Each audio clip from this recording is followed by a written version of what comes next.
Hi friends, எல்லாத்துக்கும் வணக்கம். நான் உங்கள் ஹார்ட்வொர்க் டிஎன்பிசில இருந்து. ஓகே, இன்னைக்கு என்ன பார்க்க போறோம் அப்படின்னு பார்த்தீங்கன்னா, தமிழ் எண்கள் அறிவோம். ஈஸியான ஷார்ட்கட் தான் பார்க்க போறோம். நமக்கு ப்ரீவியஸ் இயர் கொஸ்டின் என்ன பண்றாங்க அப்படின்னா, தமிழ் எண்கள்ல இருந்து ஒரு கொஸ்டின் வந்து கேட்குறாங்க. இது ஒரு சிலருக்கு என்ன ஆகுது அப்படின்னா, மறந்து வந்து போயிடுது. ஒரு ஈஸியான ஷார்ட்கட் தான் என்ன அப்படின்னு சொல்லி பார்க்க போறோம். ஷார்ட்கட் என்னன்னு பார்க்கலாமா? கடுகு உளுந்து நனைச்சி சமைச்சு ருசிச்சு சாப்பிட்டேன் என்று அவன் கூறினான் கண்ணன். ஓகேவா? என்னது பாருங்க. கடுகு உளுந்து நனைச்சி சமைச்சு ருசிச்சு சாப்பிட்டேன் என்று அவன் கூறினான் கண்ணன். ஓகேவா? கடுகையும் உளுந்தையும் நனைக்கிறாங்க, அதுக்கப்புறம் சமைக்கிறாங்க, அதுக்கப்புறம் ருசிச்சு சாப்பிட்டேன் என்று அவன் கூறினான் கண்ணன். இதுதான் ஷார்ட்கட்டு. பாருங்க, இதில் போட்டிருப்பேன் பாருங்க.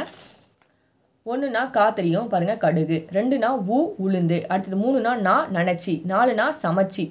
அஞ்சுனா ருசிச்சி. ஆறுனா சாப்பிட்டேன். 7 அப்படின்னா என்று. 8 அப்படின்னு பார்த்தீங்கன்னா அவன். அதுக்கப்புறம் 9 அப்படின்னா கூறினான். 10 அப்படின்னு பார்த்தீங்கன்னா கா கண்ணன். ஓகேவா? இப்போ என்ன பண்ணுறீங்க, இந்த ஷார்ட்கட் எழுதி வைக்க போகிறீங்க, அப்படியே மனப்பாடம் பண்ண போகிறீங்க, 1 மார்க் வந்து வாங்க போகிறீங்க. பாருங்கள், கடுகு உளுந்து நனைச்சி சமைச்சி ருசிச்சு சாப்பிட்டேன் என்று அவன் கூறினான் கண்ணன். ஈஸியாக இந்த ஷார்ட்கட்டை இதுலேருந்து 1 மார்க் கேட்குறாங்க அப்படின்னா கண்டிப்பாக 1 மார்க் வந்து வாங்கிடலாம். நமக்கு தெரிய வேண்டியது என்ன? கடுகு உளுந்து நனைச்சி சமைச்சு ருசிச்சு சாப்பிட்டேன் என்று அவன் கூறினான் கண்ணன். 1லேருந்து 10 வரைக்கும் தமிழ் எண்கள் தான் கேட்பாங்க. என்ன கேட்பாங்க? 1 கூட்ட சொல்லி கொடுப்பாங்க, இல்லைன்னா என்ன பண்ணுவாங்க, 2 நம்பர் 612 இதோட தமிழ் எண்கள் என்ன அப்படின்னு சொல்லி கேட்டுருவாங்க. ஈஸியாக நம்ம வந்து 1 மார்க் அடிச்சிடலாம் இல்லையா? இந்த ஷார்ட்கட் ரொம்பவே உங்களுக்கு பிடிச்சிருக்குன்னு நினைக்கிறேன். தேங்க்யூ, தேங்க்ஸ் ஃபார் வாட்சிங்.